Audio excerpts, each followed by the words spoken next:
హైదరాబాద్లోని మియాపూర్లో విషాద ఘటన చోటు చేసుకుంది. శ్రీ చైతన్య కళాశాలలో ఇంటర్ విద్యార్థి ఆత్మహత్యకు పాల్పడ్డారు.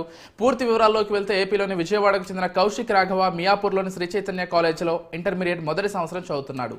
ఈ క్రమంలో శుక్రవారం అర్ధరాత్రి వసతి గృహంలోని తన గదిలో ఫ్యాన్కు ఉరివేసుకుని బలవన్మరణానికి పాల్పడ్డాడు. కుమారుడి బలవన్మరణం గుర్తించి తెలుసుకున్న తల్లిదండ్రులు, వారి బంధువులు కళాశాల వద్దకు చేరుకుని ఆందోళనకు దిగారు. శ్రీ చైతన్య కళాశాలలో విద్యార్థులను తీవ్ర ఒత్తిడికి గురి చేస్తున్నారని, మానసిక ఒత్తిడిని తట్టుకోలేక విద్యార్థులు అర్ధాంతరంగా తనువులు చాలిస్తున్నారని నవ తెలంగాణ విద్యార్థి శక్తి సంఘం అధ్యక్షుడు పవన్ ఆరోపించారు.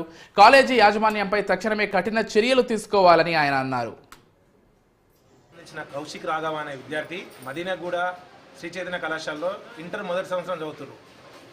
డైలీ వ్యాపారం చేసుకుంటూ చిన్న చిన్న బిజినెస్ చేసుకునే తల్లిదండ్రులు ఇద్దరు కూడా లక్షలాది రూపాయలు కూడగట్టి మదీనాగూడలో చైతన్య కళలో పంపిస్తే పట్టుమని 6 నెలలు కూడా జరగలే అబ్బాయిని చేంజ్ చేసి. అబ్బాయితో పాటు మంచిగా ఉంటుంది కాలేజ్ అని చెప్పి తల్లి మా కొడుకు కూడా చదువుతుందని చెప్పి ఇంక 20 మంది షాద్నగర్కి వెళ్ళి చేంజ్ చేసింది.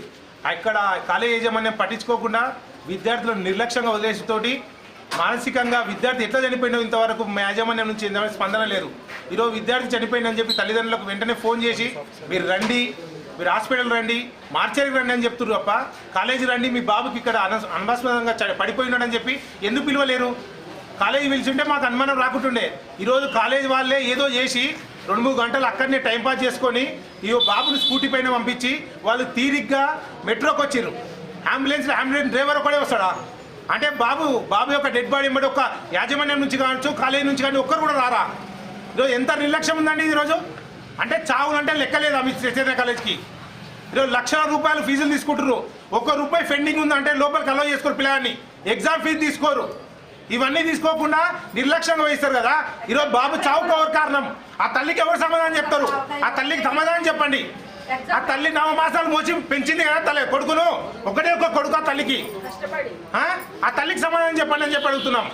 ఈరోజు వెంటనే యాజమాన్యం వీడికి రావాలి. యాజమాన్యంలో పోలీస్ శాఖ కూడా వెంటనే చర్యలు తీసుకొని వాళ్ళందరినీ జైలుకు పంపించాలి. ఈరోజు మాకు ఎలాంటి న్యాయం కావాలంటే యాజమాన్యం హనుమకొండలోని నయం